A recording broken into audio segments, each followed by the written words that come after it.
EP9, Magga, the path leading to the cessation of suffering. Introduction. Hello and welcome back to Buddhism for Beginners. In our last episode, we explored Nirodha, the cessation of suffering, the highest goal of Buddhism. But reaching that state does not happen by chance. The Buddha pointed out a clear way to reach it. That way is called Magga, or the Noble Eightfold Path. This is the fourth noble truth, the heart of Buddhist practice, and the practical method to end suffering. Today, we will study it step by step, what Magga means, why it is necessary, how it is structured, and how we can apply it in our daily lives. The meaning of Magga. The word Magga in Pali means path or way. In Buddhism, it refers to the Noble Eightfold Path, the way that leads directly to the end of suffering. It is called the middle way. Why the middle way? Because the Buddha himself had experienced both extremes. In his youth, he lived a life of luxury in the palace, but found no liberation there. Later, he practiced severe asceticism, torturing the body almost to death, but also found no liberation. Finally, he discovered the middle way, not indulging in desire, not harming the body, but following the balanced path that leads to awakening. That balanced way is Magga. Why the path is necessary? We already know that suffering has a cause, craving. We also know that suffering can be ended. That is, Nirodha. But without a clear path, how can we reach it? It would be like a sick person who knows he is ill and knows that health exists, but has no medicine and no treatment plan. The Buddha provided the medicine, the treatment, the very path to freedom. Imagine someone lost in a dark forest, wandering with no direction. Without a guide, they may go in circles endlessly. But with the path clearly shown, they can walk out with confidence. That is why Magga is essential. The structure of the Noble Eightfold Path. The Eightfold Path is not just a list of 8 separate items. They are organized into 3 groups called the 3 trainings, or Tri Sikha. First, Sila, morality, training in right conduct of body and speech. Second, Samadhi, concentration, training the mind to be stable and powerful. Third, Panya, wisdom, training the mind to see reality as it truly is. These 3 work together like the legs of a tripod.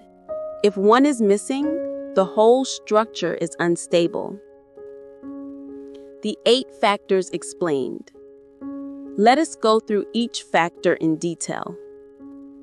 1. Right view, Samadhi, understanding the truth of impermanence, suffering, and non-self. Right view is like a compass, keeping the practice on the correct course. 2.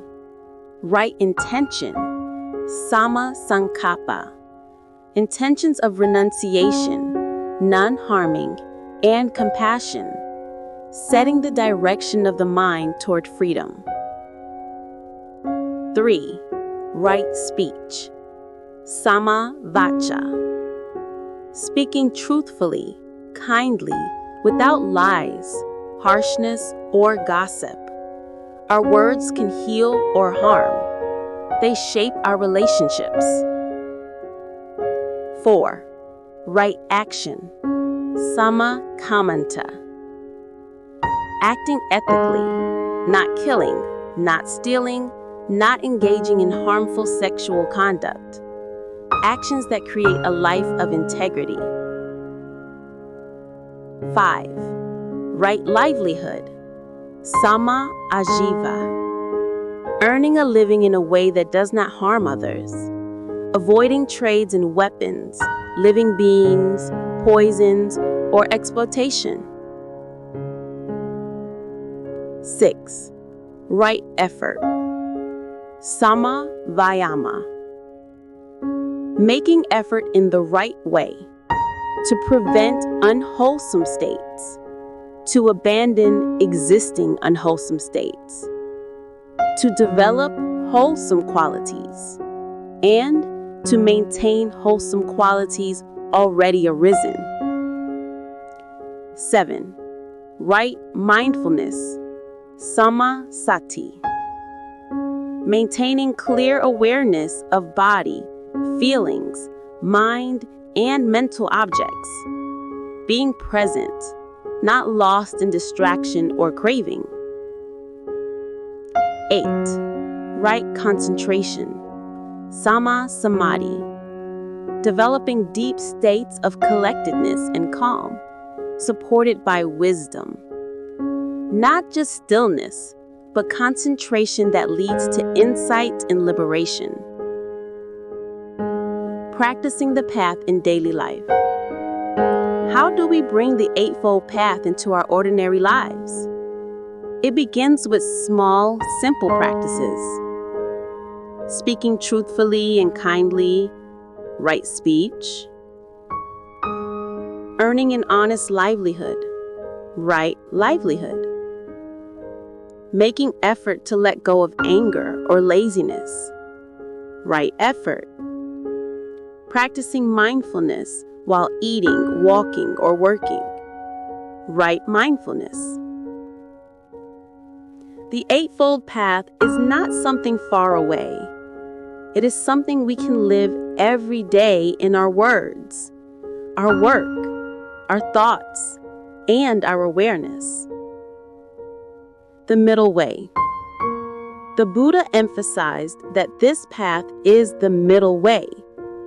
It avoids the two extremes, indulgence in sense pleasures on one side and self-torture on the other. Both extremes were tested by the Buddha, and neither led to liberation. Only the middle way, balanced and steady, leads to freedom. Conclusion. So in summary, Magga, the Noble Eightfold Path, is the practical way to the end of suffering. It combines morality, concentration, and wisdom. It covers behavior, speech, mind, and insight. This is the living heart of Buddhism. Even if we practice only a part of it, we will already see change in our lives. Suffering decreases, peace increases. Step by step, this is the path that leads to true liberation.